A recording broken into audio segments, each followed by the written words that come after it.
우리 좌우에 계신 분들과 한번 인사하겠습니다. 우리는 영광의 자리에 있습니다. 우리는 영광의 자리에 있습니다. 자, 여러분들은 어떻게 약속을 잘 지키세요? 우리가 살다 보면 그 지켜지지 않은 약속 때문에 속상할 때가 있고, 또 그 약속이 어렵게라도 약속이 지켜져서 기쁘고 좋을 때도 있습니다. 그러다 보니까 우리가 약속 그 하나 때문에 일희일비 기쁠 때도 있고 또 속상할 때도 있고. 제가 예전에 좀 오래전에 어떤 집사님 댁 신방 가서 신방 예배 끝나고 이런저런 얘기하는데 갑자기 중국집 얘기를 하는 거예요. 그래서 이렇게 들어보니까 자기네는 이렇게 중국집에서 쿠폰을 갖고 오면 그걸 냉장고에 탁탁탁 이렇게 붙인대요.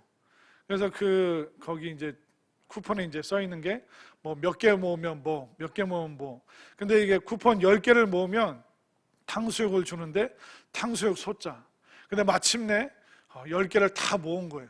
그래서 탁 당당하게 중국집에 전화해서 탁 요구를 하는 거죠. 서로 약속한 바니까. 제가 이번에 쿠폰 10개 다 모았는데 그 10개 모은 쿠폰으로 탕수육 소자 먹고 싶습니다. 그랬더니 이 전화 받으시는 분이 혹시 그거 언제부터 모으셨어요? 지난 이번 여름부터 이번 겨울까지 모은 겁니다. 근데 그 전화상으로 들리는 게 뭐냐면 중간에 가을에 주인이 바뀌어가지고 전 주인이 발행한 쿠폰은 그 효력이 없습니다. 그랬더니 이 집사님이 속상해가지고 아니 그런 게 어딨냐, 아니 쿠폰 받을 때 주인이 바뀌면 이 쿠폰에 더 이상 효력이 없습니다. 그런 얘기 한 적 어딨냐. 나는 쿠폰 10개 모으면 탕수육 소자 먹는 얘기 하는 거죠. 아니 약속하지 않았느냐. 쿠폰 10개 모으면 탕수육 소자 주기로 하지 않았느냐. 언제 주인이 바뀐다 안 바뀐다 그거 우리가 어떻게 하냐. 이 약속한 거니까 꼭 지켜라. 그랬더니 이 사람이 계속 실갱이를 벌이다 알았습니다. 그냥 서비스로 이번에 탕수육 보내드릴게요. 그래서 이 집사님이 그 탕수육 받고 염치 없지만 목사님 전 너무 기뻤습니다. 그 얘기를 하시더라고요.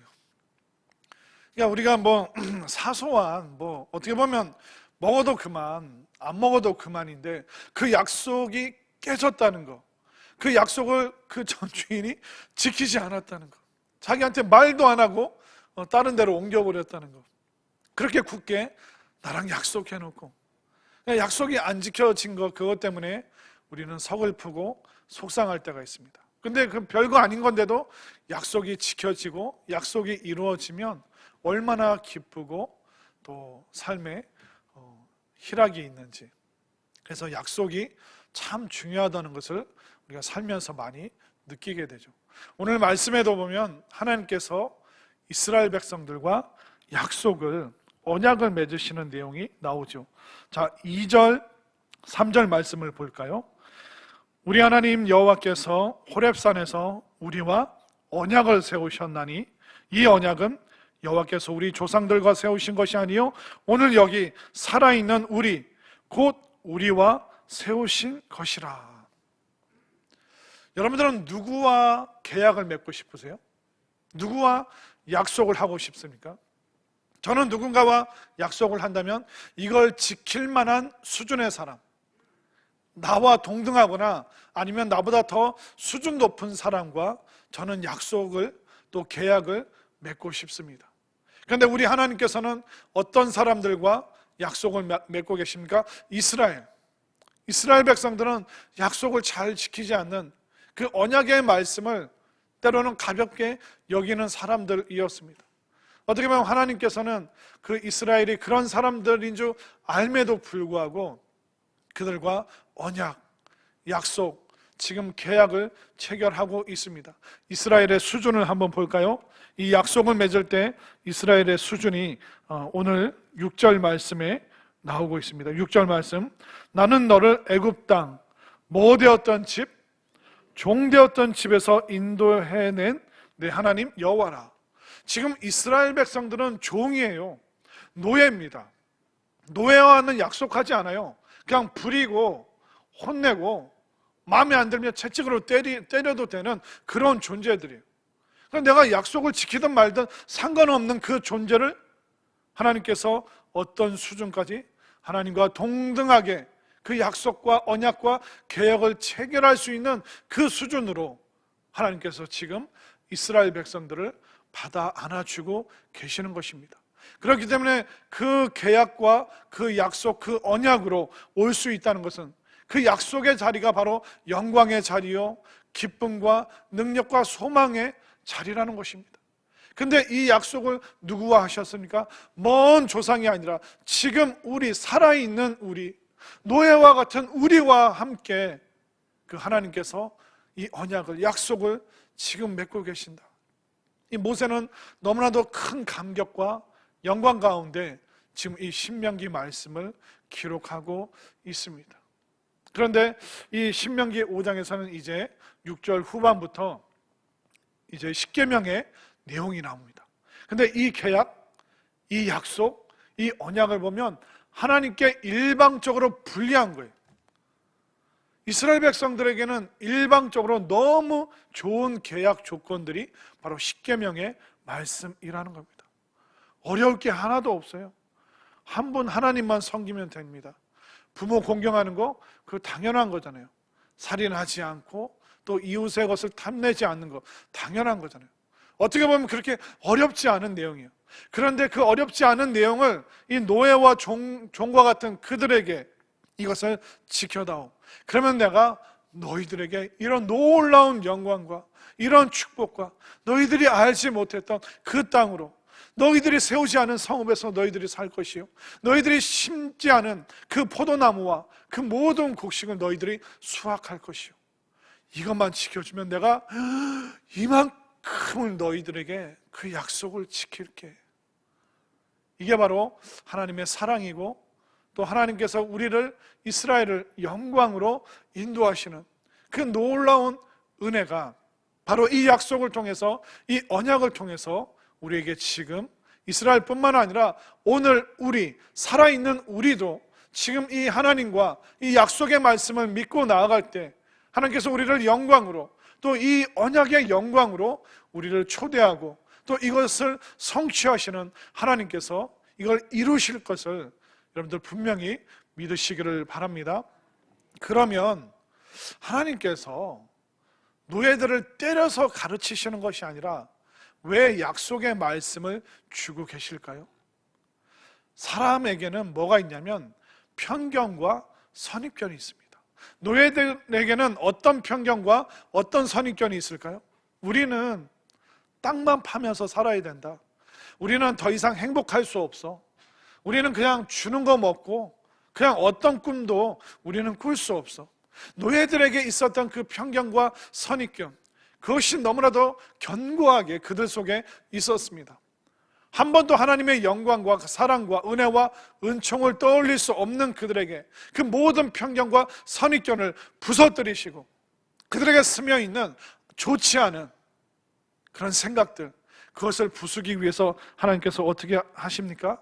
그들이 약속에, 언약에 사로잡힌 백성들, 편견과 잘못된 고정관념을 깰 수 있는, 그래서 그 약속에 몰두하고 약속을 사로잡고 그 약속을 붙잡고 살아갈 때 종되었던 그들이, 노예였던 그들이 하나님의 백성으로, 하나님의 영광의 백성으로 살아갈 수 있기 때문에 하나님께서는 그들에게 약속을 붙잡을 수 있도록 언약으로, 말씀의 약속으로 그들을 지금 영광으로 초대하고 계심을 분명히 믿으시기를 바랍니다.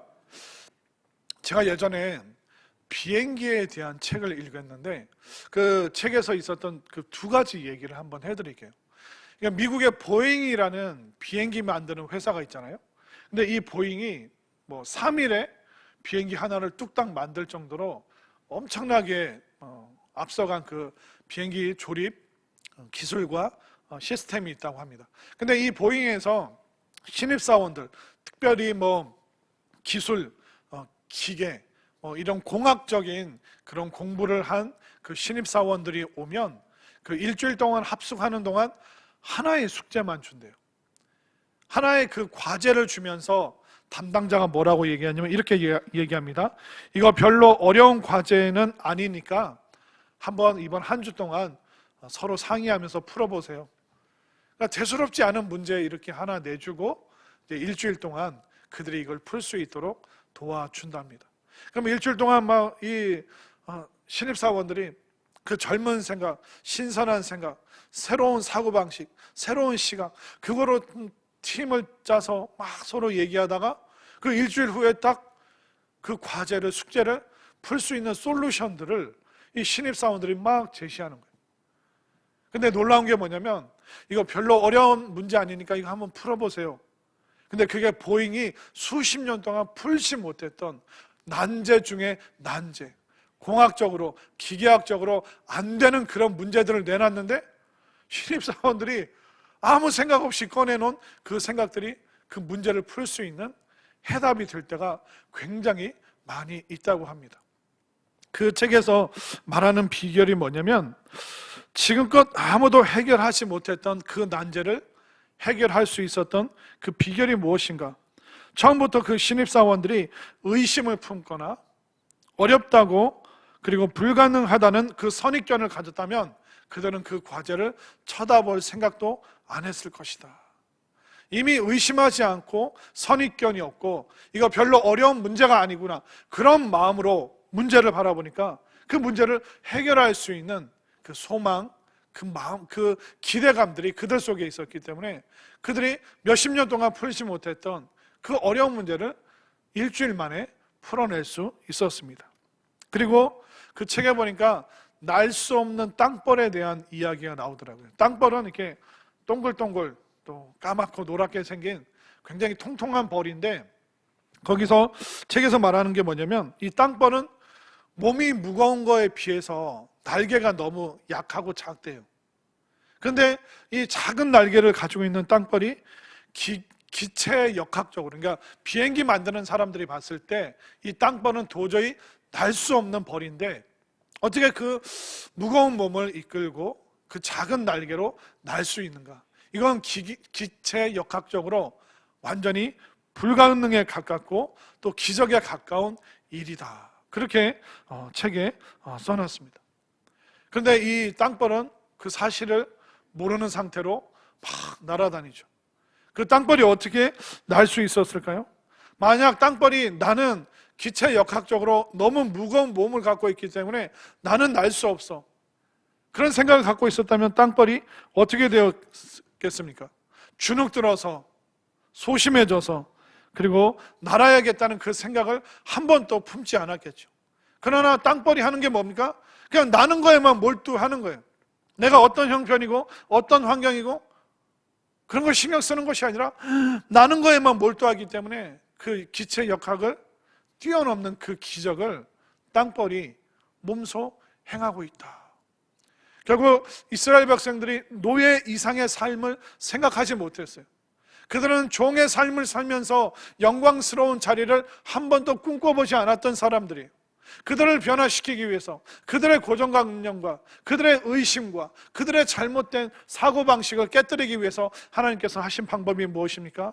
바로 언약의 영광으로 그들을 부르시고 그들이 다른 선입견과 패배감과 열패감에 사로잡혀 있는 것이 아니라 말씀에 몰두하고 이 언약을 붙잡고 이 언약에 오히려 사로잡힐 때 그들이 영광스러운 존재, 영광스러운 삶으로 살 수 있다는 것을 하나님께서 아셨기 때문에 종되고 노예되었던 그들과 친히 계약을 맺으시고 약속하시고 그 말씀의 언약으로 그들을 붙잡으셨기 때문에 이스라엘은 힘들고 무너질 때마다 그 언약의 말씀을 가지고 그 말씀으로 그들은 한 걸음 한 걸음 영광의 자리로 나아갔다는 것을 믿으시기를 바랍니다. 오늘날 지금 여러분들을 사로잡고 있는 잘못된 사고방식, 고정관념, 또 여러분들이 벗어날 수 없는 감정들, 생각들, 그것이 무엇입니까? 그것은 끊임없이 여러분들을 잡아 끌어내릴 겁니다. 여러분들을 노예와 종처럼 여러분들을 끊임없이 여러분들을 억누르고 있을 겁니다. 이것을 벗어날 수 있는, 이것을 극복할 수 있는 방법이 무엇입니까? 바로 언약, 이 말씀의 약속, 이 영광의 약속을 붙잡고 이 영광의 말씀에 우리가 사로잡힐 때 우리는 새로운 생각, 새로운 시선, 그리고 과거의 그 감정으로부터 벗어나서 우리는 영광의 자리로 기쁨으로 나아갈 수 있기 때문에 오늘 이 새벽에 다시 한번 하나님의 이 약속의 말씀을 붙잡고 하나님의 영광의 삶을 살아낼 수 있는 우리 모두가 될 수 있기를 간절히 소망합니다.